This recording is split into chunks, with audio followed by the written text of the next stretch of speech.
Всем привет, с вами Фрост и новое видео на моем канале. В сегодняшнем видео я расскажу 5 причин, почему вам стоит начать играть в World of Tanks Heat. Хоть на момент записи этого видео игра еще не вышла, но это видео будет актуально всегда. И надеюсь, к моменту выпуска этого видео на канал игра уже выйдет. Как я уже не раз говорил, я очень сильно этого жду. А перед началом просмотра обязательно подпишитесь на канал, если вы еще не подписаны. Обязательно ставьте лайки, пишите комментарии для продвижения канала. А также подписывайтесь на мой телеграм с новостями.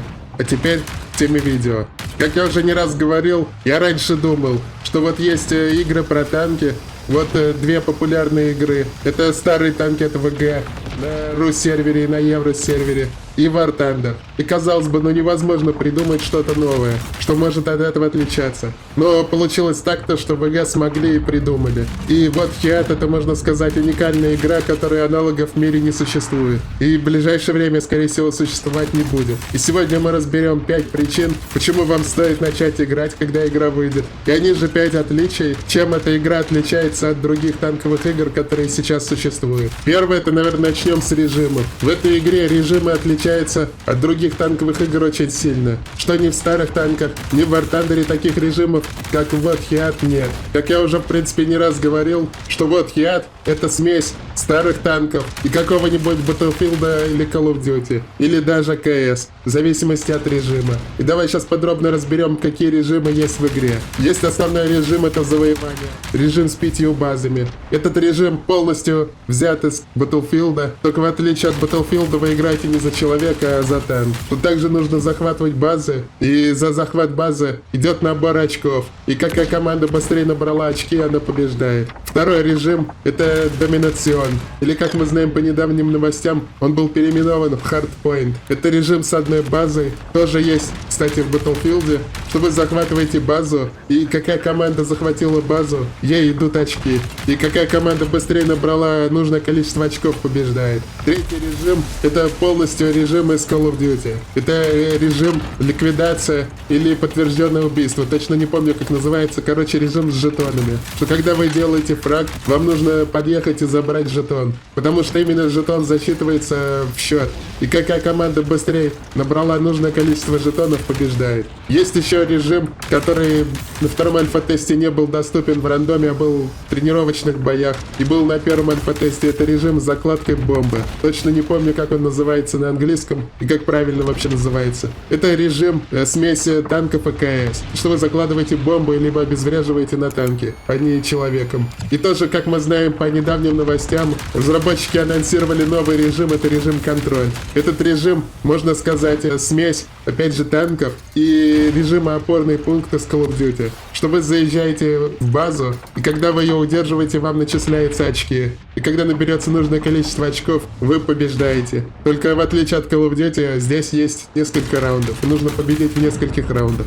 Но, как вы видите, режимы для танковых игр настолько уникальные, что ни в старых танках, ни в Тундре таких режимов нет. Что тут чисто смесь танковых игр и других шутеров. Но режимы действительно уникальны. Переходим ко второму, это механика способностей. Вот у нас есть танковые игры, самые популярные, как я до этого говорил. Это мир танков от ВГ и улиточная тундра. И ни в одной из этих игр нет способностей. Это тоже, можно сказать, механика взята из шутеров. А именно из Калибра в первую очередь, потому что, как вы все знаете, Калибр раньше издавали ВГ. В далеком 19-м и 2020 году, пока 1С от них не ушли. И эта механика способностей взята именно в первую очередь из Калибра. Также есть другие игры, в которых у персонажей есть способности. Overwatch там вроде как, там тоже что-то такое есть, еще другие игры. И не было реально до этого момента ни одной игры танковой, чтобы были способности в ней. Что, как я тоже не раз говорил, вот Heat — это смесь танков и Калибра. Только в отличие от Калибра здесь 3 способности.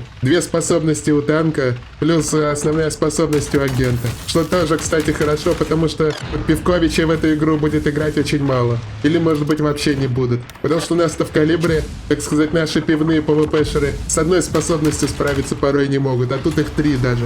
Как говорится, глаза, руки будут разбегаться. Особенно, когда еще под пиво у подпиваса будет все в глазах двоиться, троиться, и он по кнопкам не будет вообще попадать. Так что, как уже тоже не раз говорилось, из-за вот этой механики способностей, эта игра не для подпивковичей. Механика способностей тоже уникальна. И это нужно, самое главное, использовать. Потому что если ты не будешь использовать способности, ты будешь менее эффективен и меньше будешь давать результат. Теперь переходим к другим пунктам, из-за которых вот Хиат тоже, можно сказать, очень сильно отличается от других танковых игр. И, конечно же, вот Хиат есть броня. Да, как бы это странно не было, в этой игре броня существует. В отличие от других танковых игр. Что в мире танков брони не существует. Вас практически убивает на любой технике, неважно какие цифры брони там написаны. Что в War Thunder. Если в мире танков еще хоть что-то можно вытанковать, в War Thunder там вообще ничего не танкует. Ни один танк. Все пробивается под любыми углами, наклонами, в любые места. Что в одной игре, что в другой игре брони не существует. Но вот Хиат действительно есть броня. Ты реально играешь и понимаешь, что ты играешь на бронированном танке, а не на куске картона, как в других играх. Особенно если ты здесь играешь на какой-нибудь тяжелой бронированной технике по типу Абрамса. Если ты на нем умеешь играть, ты выезжаешь и действительно танкуешь. Это опять же можно посмотреть, как я на нем играл на моих стримах, которые я стримил на втором альфа-тесте. Либо на каких-то записях боев, которые я в видео прошлых вставлял, или может быть в сегодняшнем видео какой-то бой будет с Абрамсом вставлен. Вы сможете посмотреть, как он реально танкует охуенно. Плюс по недавней информации, опять же, которую разработчики выпускали, будет новый танк Челленджер, который, по их словам, танкует еще лучше. Из-за динамической защиты, и плюс еще у него способность на постановку укрытий. И даже в этой игре на картоне можно что-то вытанковать. Играя даже на том же Леопарде 2 картонном, даже на нем можно танковать, потому что в этой игре есть танки с автопушками. Из больших, особенно расстояний, они плохо пробивают. И даже обычные снаряды можно танковать на нем, если повезет и залетит куда-нибудь в такое место, либо под большим углом. В этой игре действительно ты играешь и реально чувствуешь, что броня есть, особенно у тяжелой бронированной техники, в отличие от прошлых танков. Что это тоже такой хороший аргумент, чтобы поиграть в эту игру. И почувствовать, что ты реально играешь на танке, а не на куске картона, на котором даже нет смысла что-то пытаться вытанковывать. Перед тем, как я продолжу, еще немножко саморекламы. Не так давно я сделал платные подписки на Boosty, которые связаны еще с VK Play Live. Купив подписку, вы будете получать доступ к эксклюзивным постам, которых нету нигде. И в будущем количество постов будет все больше и больше. Возможно, даже будут анонсы видео подробные, если наберется слишком много платных подписчиков. Также бонусом вы будете получать увеличенный фарм баллов на VK Play Live. Как я не раз говорил, в будущем, когда я уйду из Калибра, количество бонусов платной подписки будет в разы больше. И бонусы будут очень жирные, в зависимости, опять же, от цены подписки. Самая дешевая подписка стоит недорого, поэтому, если кто из вас хочет поддержать канал, дать мне больше мотивации выпускать больше качественного контента, то платная подписка — это лучший способ это сделать. И теперь переходим к 4-му пункту. И для человека, который не знаком с этой игрой, тоже это будет очень удивительно. Вот Хиат есть точность. Да, как бы это странно не было, в этой игре точность есть. Вы действительно стреляете и попадаете практически в точку. Да, тут тоже есть разброс, что если в старых танках у вас в центр круга попадает, я не знаю, 5-10% снарядов или даже меньше, то в этой игре большинство снарядов летит либо в центр, либо очень близко к центру. Что на средних дистанциях вы вообще будете попадать практически в точку. Только на дальних дистанциях у вас будет чуть-чуть отклонение идти в разные стороны. Что тут, да, тоже ВБР есть по точности. Он настолько незначительный, что можно это даже не учитывать. Это, можно сказать, погрешность. То же самое, кстати, я хочу сразу добавить.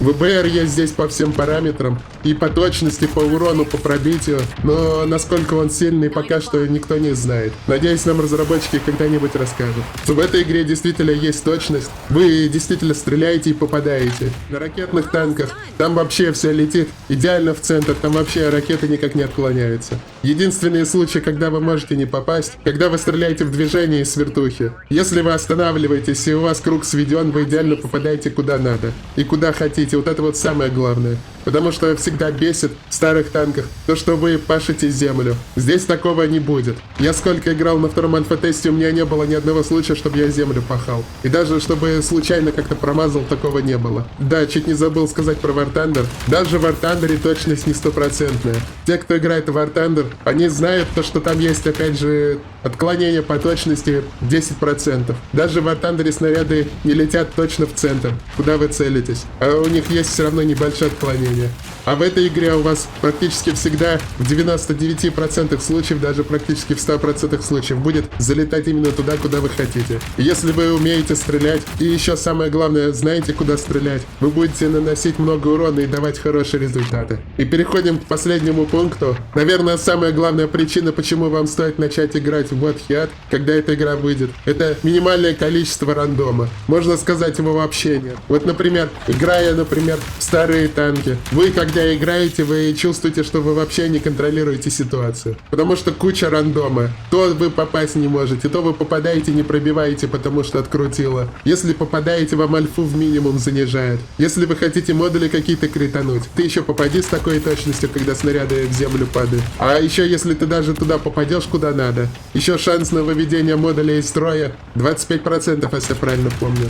То же самое, как и по тебе. Все то же самое работает. По тебе могут как не попасть, так и не пробить, а так могут тебе каждым выстрелом модули выбивать и БК взрывать и поджигать. Также и в War Thunder. Ты можешь сделать 10 выстрелов в нужное место и не убить противника, а тебя с одного выстрела сваншотят. Что вот в других танковых играх куча рандома. Вот Heat, количество рандома в разы меньше, можно сказать, вообще нет. Вы можете лучше контролировать ситуацию и больше влиять на бой своим скиллом. За счет того, что в этой игре есть броня, вы можете танковать. Особенно на тяжелой бронированной технике. Есть точность. Что если вы умеете стрелять правильно и знаете самое главное, куда стрелять, то вы будете наносить очень много урона. Нету вот этих вот ублюдских шансов на выведение модулей, что если вы попадаете в модуль, то вы по нему всегда наносите повышенный урон. Вообще в этой игре механика нанесения урона отличается от других танковых игр. Что тут вы действительно сильно влияете на бой, если умеете играть. И поэтому те игроки, которые устали пахать землю,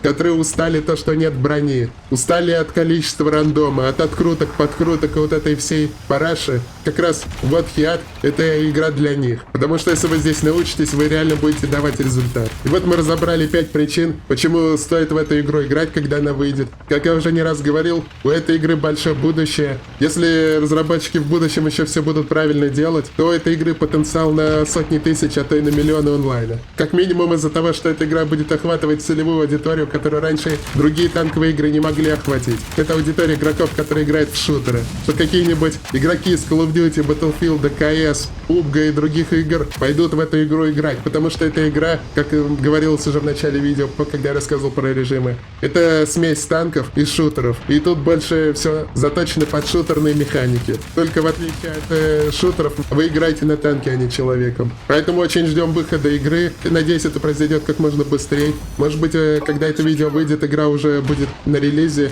и будет доступна уже всем. А на этом сегодня видео буду заканчивать. Всем спасибо, кто посмотрел. Обязательно подпишитесь на канал, если не подписаны. Обязательно ставьте лайки и пишите комментарии для продвижения канала. Может быть, у вас еще есть какие-то другие причины, почему вы хотите в эту игру играть. Также посмотрите мои прошлые видео по новостям, если еще не видели. Всем до скорого и всем пока.